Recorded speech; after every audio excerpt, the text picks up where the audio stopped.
Rising up from the wooded world of Prentice Cooper State Forest, this crown of rugged rocks is known as the Tennessee Wall.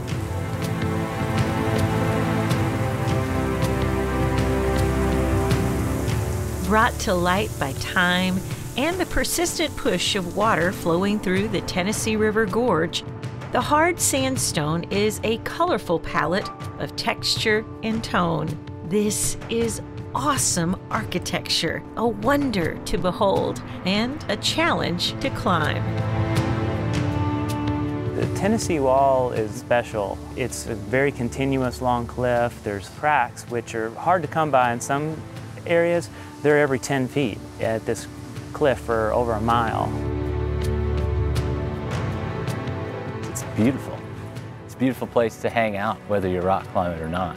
But then when you're rock climbing on orange sandstone cliffs, beautiful river, beautiful gorge, it's that much more. Keeping this place beautiful is what brings a dedicated group of volunteers to the trail leading up to the fog-shrouded cliffs on a rainy December morning. The hike is short, but strenuous.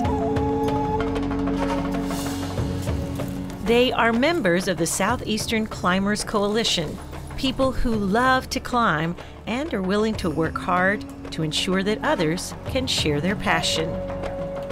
Tennessee ranks high nationally for climbing. It's got a staggering supply of really good quality sandstone climbing and bouldering, and a lot of it's world class. After enjoying these places for a while, you realize you have a responsibility too to keep it going. So you take care of the resource and make sure it lasts. Today they are working on a short section of trail running along the base of the cliff. And if we can get it right, it'll shed water and be just a resilient, sustainable trail. We're on the edge of a mountain and there's a lot of erosion that will naturally happen if you don't build trails that are sustainable. And then we'll tamp this down real good. Rain makes the slow process of trail building even slower. It's just an adult excuse to play in the mud here. It certainly is hard work, but it's very rewarding after you've been sweating for a few hours and lifting heavy rock and using a pick. I mean, it's not fun every moment of it, but the final product is something you can be proud of.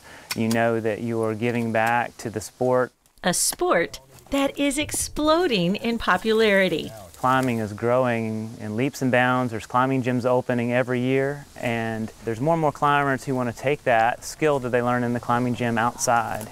This place sees more and more people staying here on trips. They'll come and stay for a week. Sometimes you come down on a busy weekend and this place will be tweaked out, people all over the place. And so trails get worn out, areas get worn out under cliffs that get washed out, and they're all mini projects that need to be done. In addition to organizing trail days like this one, the Southeastern Climbers Coalition works in partnership with other conservation groups to raise money and purchase new climbing locations. If there's more areas for climbers to choose from and go, it will spread the impact out of climbers, and the environment can handle that better. As the rain stops and the clouds roll away, it's time to put down the tools and test tired muscles with a new challenge. This climb, it's called Twisting in the Wind. It's a very steep climb, it's a very physical climb. You're on your arms a lot, you're climbing these tiered roofs. It's a lot of fun. It's definitely a little bit scary sometimes up there because you're in awkward positions, but it's also very rewarding to climb it. This is what makes all the work worthwhile, being alone up on the rock. You really feel one with nature, and there's a closeness to it, just being out and breathing the air outside. But when you're climbing, there's a challenge to it, there's a physical aspect, there's fear involved, and you're up high and you're a little bit vulnerable and exposed, and you're touching nature, the stone, you feel on your fingertips, and it's just a unique experience. It is one of the best feelings I've ever had. A feeling these climbers know goes hand in hand with good stewardship. When I started out climbing, I didn't think about taking care of the places we climb and making sure we can come back to them when we want to.